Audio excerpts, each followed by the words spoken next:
one place can change a person's life. 12 million people have passed through Ellis Island to immigrate to the United States. Lotte Ettlinger Brandeis, born in 1916, was one of these fortunate people. Lotte grew up in Munich, Germany, and enjoyed going to the circus and horse races like many other German girls. When Lotte was born, World War I was already 2 years underway, and by the time she was 3 years old, the war had ended. During World War I, the German economy and infrastructure were destroyed. After the war, the Allied forces demanded Germany pay war reparations. The country tried to boost its economy by social spending. Germany started creating new transportation projects and rebuilding gas plants and other infrastructure to create more jobs for the people. In order to pay their bills, Germany started printing money, which caused mass inflation. Finally, the increased spending, unemployment, and war reparations was too much for the economy. In 1929, Germany, along with the rest of the world, slid into an economic depression. High unemployment led to massive social unrest and contributed to the rise of the Nazi Party. Lotte was now 14, and her family was looking to move to the United States, but this didn't happen for several years. Anti-Semitism in Germany was growing. For German Jews, America was seen as the place where they could escape persecution and have opportunity.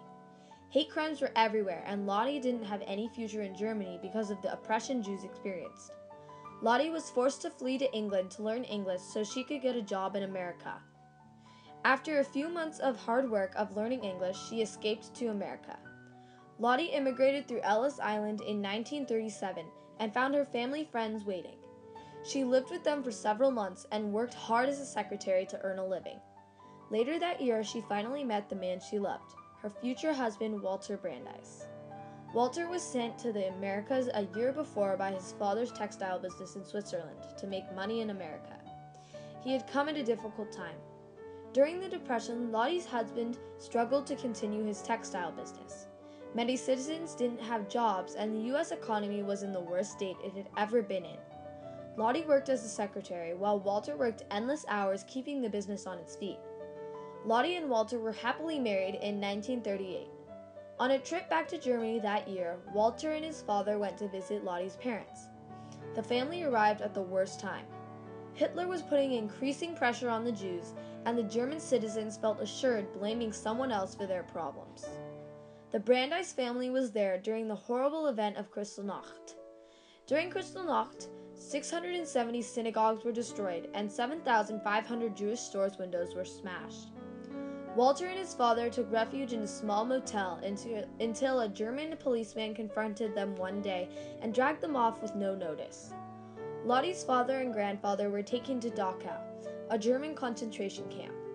Jewish citizens from Poland, Italy, and Germany were being rounded up and taken to gas chambers to die or to work for the Germans.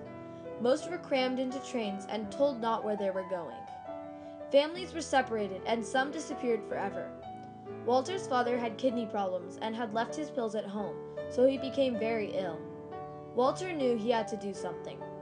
Lotte had not heard from them for months and was afraid for her family. Walter contacted the Swiss embassy, who secured their release. After a few weeks, they escaped back to America. Lotte's parents came soon after, escaping the Holocaust and coming to live with the family. Soon after Walter came home, Lotte gave birth to their first son, Peter Brandeis, who later would become a track star and a successful businessman in New York City. By 1939, the Depression was over and the whole family was in America. Lotte realized how lucky she was to have escaped with her family and come to America. 6 million Jewish people were dead, and she and her family members easily could have been among them. Lotte still misses her hometown in Munich, Germany, though. She still feels, after living in this country for almost 60 years, that she has an accent. Lotte had 2 children, Peter and Joan, and 2 grandchildren, Judson and Kenneth Brandeis. Born during World War I, Lotte Ettlinger Brandeis lived to the age of 92, well into the 21st century. Lotte's legacy of survival, finding her own opportunity, and always staying positive will not be forgotten. To this day, her great-grandchildren still admire and are inspired by her. She said, "I hope I set a good example for the young ones." As her great-granddaughter, I can say that she did.